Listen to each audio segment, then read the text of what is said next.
If you've ever not felt good enough, overperformed in relationships, sought external validation, you might be struggling with a mother wound. Let's talk about it. Welcome to the What's Eating You podcast. I'm your host, Stephanie Giorgio, and I'm a clinical psychologist. Welcome back to another episode of the What's Eating You podcast, or if you're watching on YouTube, hey, let me know what you think of the YouTube series because this is new for me. A little camera, a little tripod, a light ring, not usually my vibe, but I decided to level up my content, get a camera, get the proper stuff. Now, if the audio is a little bit crappy, I do apologize. I didn't bring a microphone to Asia with me. I'm currently in Bali. And to be honest, that's just another wormhole that I'll go through once I get home. But let's just work with what we've got because you know what? The content is good. So we can push past an audio that's not perfect. I'm going to be honest here. I felt the ick talking about the mother wound. Why? Because in psychology, on social media, certain words start to trend. Certain words start to get a lot of traction. And you hear a lot of health coaches and gurus and transformational people talking about these wounds and these fancy words. And whilst it's all very valid and true, and I understand that people are trying to help people, you've also just got to make sure that the people you're listening to are in a qualified position to give you help and support with this. And I just think the wounding and healing, it's used a lot in the self-development space, which is fine. Nothing wrong with healing and wounds and all that. But sometimes it's okay. Sometimes it's okay to have a wound. Sometimes it's okay to, have a little bit of healing that needs to be done. You're not broken and you can't put your life on hold. I'll give you an example. I've got a good friend of mine and she's this incredible public speaker and she is working on getting more gigs and really wants to put herself out there and she's achieved some amazing things. But she'll say to me, oh, if anyone sells me this dream, like, oh, do my course or do this and you'll be able to go to that next level and you'll be able to achieve this and all that. And I said to my friend, I said, what's the end game here? What are you wanting? And she said, I want to speak on more stages. I want to get in front of more people. But part of me thinks, like, is this an external answer? Is there an external thing I need to do? Do I need to heal my mother wound? Because one of her friends was telling her, like, oh, work with me. I'll heal your mother wound. And, then you'll be able to get all these jobs and gigs. And I just said, girl, totally get it. Totally get it. You probably do have mother wounds there. You probably got issues going on. But all you need to do is get on a stage more. You've got the skill. You've got undeniable proof that you've already done this. You just need to put yourself out there. People just need to hear about your stuff. I think there is this belief that you need to totally heal before you start doing the things you want to do. But the truth is, healing is doing the things you want to do, even though you don't feel healed yet. I'll give you an example. People will wait until they heal their body image before they wear a bikini. But wearing a bikini is what heals your body image. So if you're someone that's looking for that outside answer, you're looking for healing, you're looking for that perfect solution, sometimes the solution is already in the work you're doing or the work you are avoiding. So I thought I'd talk about what the mother wound is because it did come up in my own food freedom group last week. I'm going to talk about how to recognize it, how to address it, and how to break the cycle. All from clinical evidence-based knowledge. There's no woo-woo here. Now, you've probably seen this mentioned on TikTok, maybe in therapy circles, or you've come up with it in mental health spaces. But what does it actually mean? What is the mother wound? Let's talk about it. So, the mother wound, all it refers to is the psychological and emotional pain, unmet needs, or patterns that we carry from our relationship with our mother or a primary female caregiver, whoever took care of you when you were a child. It's not about blaming your mum, it's about understanding the impacts. Psychologically, it's rooted in attachment theory, developmental trauma, and intergenerational patterns. So you might have grown up with a mum who took care of you. Maybe she was loving, but emotionally unavailable. She didn't fully meet your needs. Or maybe you grew up with a mom who was overly critical, enmeshed, or emotionally dependent on you for support. Now, as an adult, you're starting to realize this. And I honestly believe maturing or growing up is realizing how messed up your family was, or that everyone had mental health issues.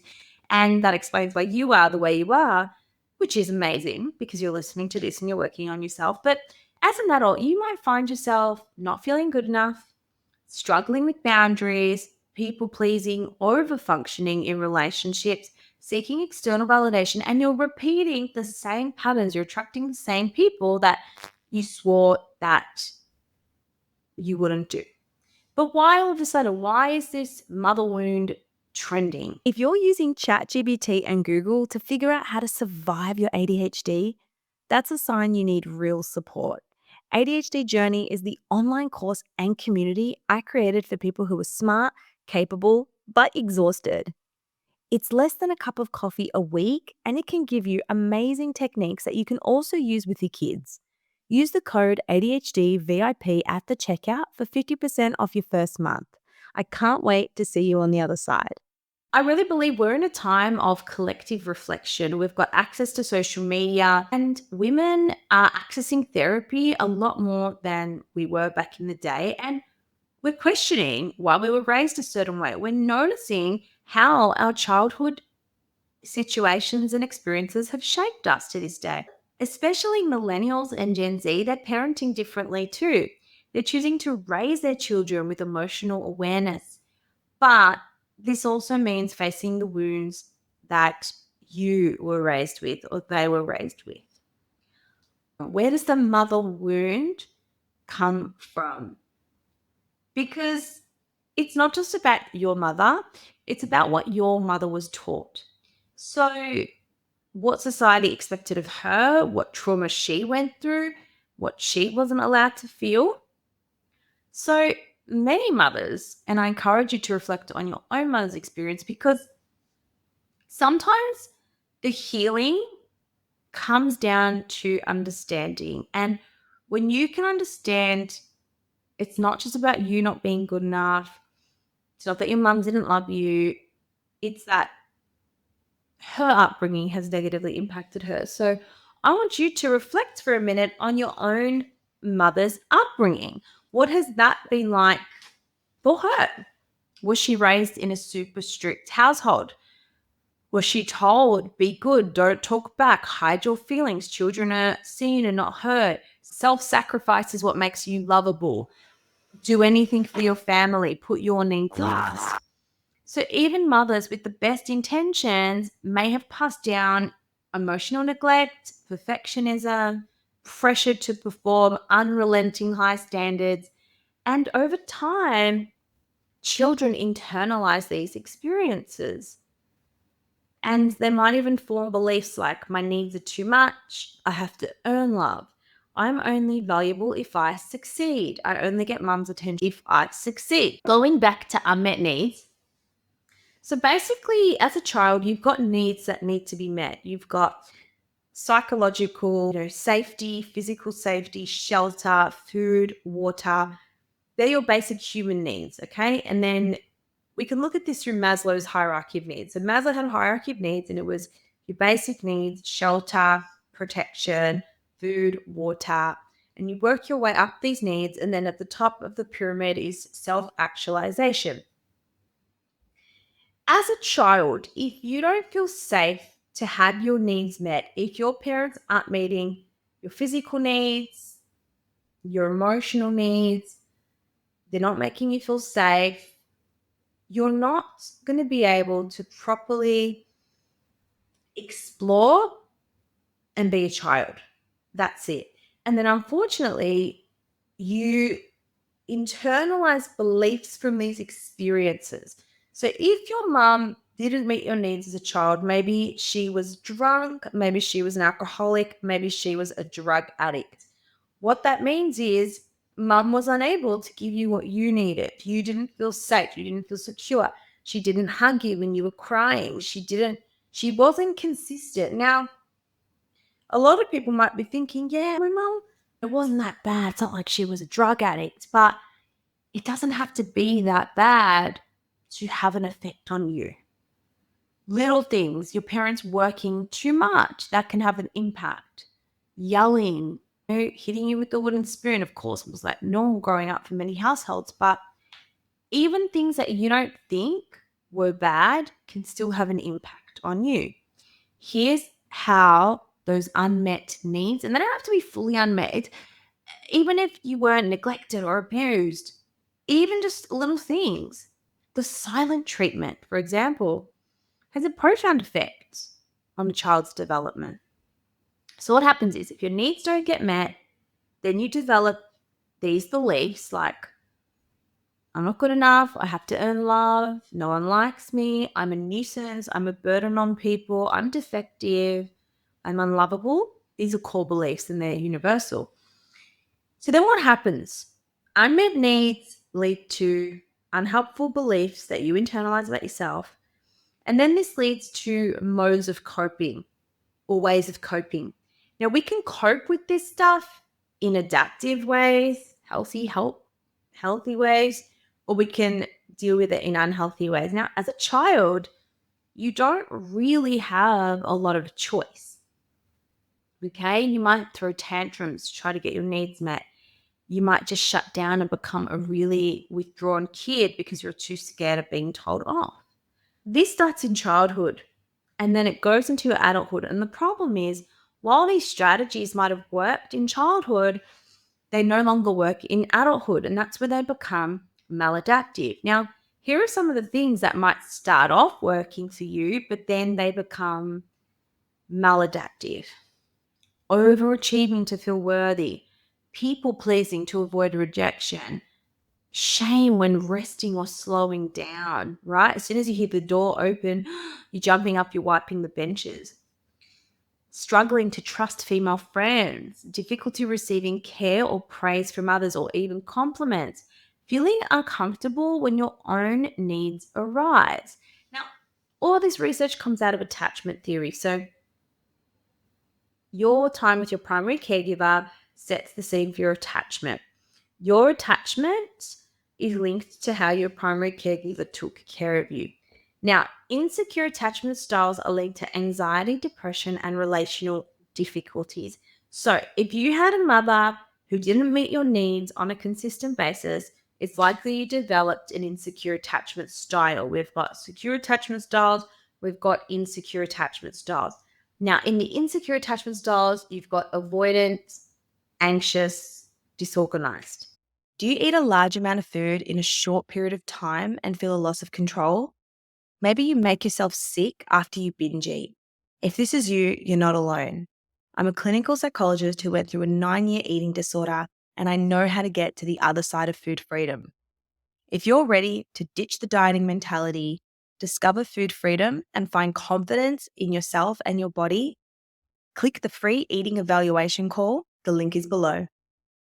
Now, what are some examples of this? It can show up, insecure attachment styles can show up with body image issues, chronic guilt, and emotional burnout. So, what are some signs that you might have a mother wound? You feeling guilty when you say no to someone or you choose to prioritize yourself.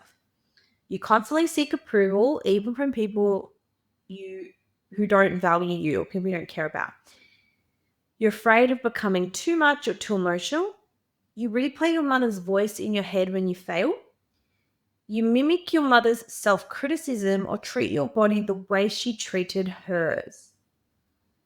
If this is you, don't worry, I'm about to help you with this. It's actually amazing that you're listening to this and you're reflecting on this because this is deep stuff, guys. This is deep psychological work that many people don't even think about and consider. So, how to heal the mother wound. Healing is possible, and guess what? You don't need your mum to do it. It starts with you. So here are 6 practical tips that are science-backed to help you start to heal these wounds. Grab a pen because you're going to want to do this. So step 1 is name the wound. Awareness precedes change. I want you to ask yourself, What needs went unmet in my childhood? Was it safety? Was it security? Was it affection? Or was it attention? Was it support? What beliefs about myself came from my relationship with my mum? What patterns do I notice repeating in my adult life? So, by answering these questions, this is going to bring your unconscious patterns to light and help you work through it. So, you can pause this podcast, but the first step is awareness, and I want you to ask yourself those questions.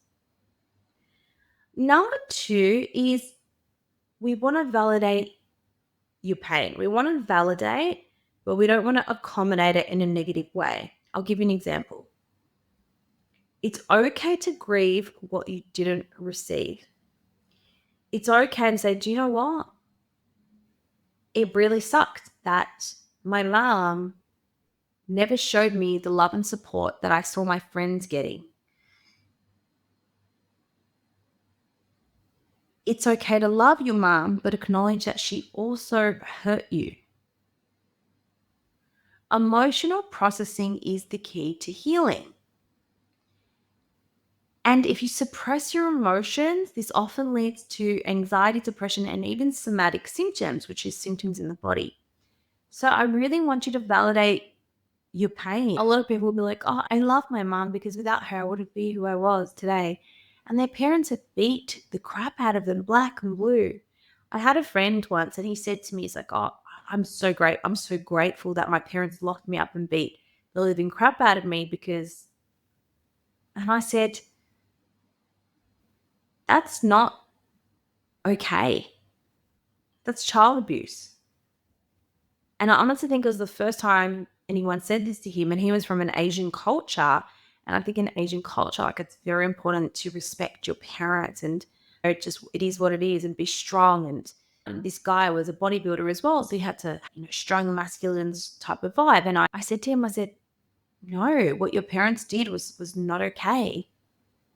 And you don't need to be grateful for it. And even though I'm sure part of you might be, it's okay that part of you is still really angry at them. And he was. Part of him was still really angry. And part of him knew that he was never, ever, ever, ever going to get that apology from his parents. And that's painful. And I'm here to say that validate that pain because that is part of your healing. You don't have to love your parents. You don't have to forgive your parents. But you can choose to validate it and work through it. So that's number 2 is validate your pain and say, do you know what? My parents were absent and it was awful. My parents never made me feel good enough. They never praised me. They never rewarded me like my friends. And that really hurt. Step 3 is we're going to start to rebuild your inner dialogue. We're going to heal you from the inside out by paying attention to your self-talk. So in Food Freedom and in my Mindset Reset online challenges that you can do, we start to do a thought audit and we start to pay attention to our thoughts and what they're saying to us. So I want you to start to notice your thoughts as if your thoughts are a third person in the house. So instead of sitting down and thinking, I shouldn't be resting, I need to be productive, I want you to say, aha, I'm noticing that my brain is criticizing me when I'm trying to rest. And then I want you to notice when you say no to hanging out with a friend and you start to feel guilty and bad, say, aha, I noticed that saying no makes me feel selfish. Or perhaps you set a boundary and then you feel guilty you set a boundary. I'm noticing that I feel selfish when I set a boundary. So instead of being in the emotion, I want you to start to narrate the emotion and narrate what you're feeling. I'm noticing when XYZ happens, that's how I feel. Because these beliefs often echo our early caregivers, and we can start to rewire them using cognitive behavioral principles. So, for example, your old belief might be, I'm just too emotional, I'm just too dramatic. Whereas your new belief can say, no, my feelings are valid. even if they're a bit messy and chaotic. So we want to reframe the way we think about ourselves. Number 4 is we're going to set boundaries with confidence. So if you leave conversations with your mum feeling drained, invalidated, or small, that's a signal, that's a sign. Healthy boundaries protect your emotional energy. Now, what does a healthy boundary look like with your mum? This could be shorter phone calls. This could be shorter visits. This could be redirecting conversations the minute your mum starts talking about your weight. Hey, mum, what are you doing tomorrow? Just redirecting, limiting visits. Research shows that learning to set and maintain boundaries improves overall well-being and reduces emotional burnout. So don't be afraid to set those boundaries with your mum. It might be necessary. And it also sets good boundaries and examples with the people you love. Number 5, and this is probably the hardest, is letting go of the fantasy. Many of us carry a deep hope that one day your mother's going to change. You know what? One day she will apologize. One day she will meet you halfway.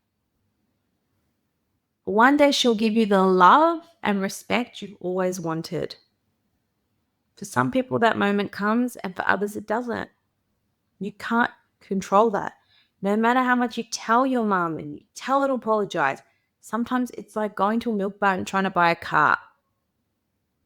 It's just not going to happen. So part of the healing is grieving the loss of the fantasy that you had with your mother. It's deciding to stop waiting for someone else to do what you can do now for yourself. And this is called limited reparenting, and it means essentially being the parent to yourself that you never had. And number 6 is find your needs elsewhere. If your mom isn't meeting your needs, healing doesn't mean doing it alone. You can find a safe, supportive, nurturing person in your friends, in your mentors, in therapy, or even with yourself. Dan Siegel's work on neuroplasticity and earned secure attachment shows that it's never too late to form healthy emotional patterns through new relationships. I'll give you an example. I used to date someone with an avoidant attachment style. Best 4 years of my life. And not that there's anything wrong with avoidance, don't come at me, but when I started dating someone with a secure attachment style, it was so healing. I was in a different space completely. I noticed that I stopped overthinking things. I noticed that I was more present. I noticed that I felt so safe and secure. I wasn't questioning the relationship. I wasn't being like, am I texting too much? Why haven't I heard from him? Oh my God, don't call him. You don't want to seem too needy. All the games were gone. So how do you know when you start to heal? What are signs of healing? You stop feeling like a burden. You rest without shame. You speak to yourself with compassion and kindness. You no longer need to earn your worth. You're able to meet your needs without guilt. You no longer have a fear of becoming just like your mum because you're choosing your own path. Remember, healing doesn't mean forgetting. It just means you're reclaiming your power and choosing how you will move forward. So in summary, just remember, it's okay if you've got a mother wound. There are ways to identify it. There are ways to move through it. And I really hope the tips in this episode help you work through that. If you enjoyed this and you took something from it, let me know in the comments what you took from this on YouTube. And if you're listening on Spotify, send me a message on Instagram if you enjoyed this. Your feedback means the world to me and it really helps me come up with these episodes. Now, here's a bonus tip before I go. If you stay to the end, here's a bonus. Write a letter to you as your younger self. Write a letter saying what you needed to hear as a child. And identify your feelings, your pain, your needs that went unmet, and write a letter saying what you needed to hear and what you needed to feel. So remember, the mother wound can be deep but it's not permanent. It's a pattern, not a life sentence. And if you want to learn more about this, be sure to subscribe and follow on my TikToks because I talk a lot more about psychology topics there. And until next time, be kind to yourself, be kind to your mind because it's the only one you have. And I'll see you next time. Bye. Did you know by taking 2 seconds to leave a rating or a review, you help me get the podcast out to more listeners just like you who could really benefit from the information? I appreciate all your support and thank you for tuning in.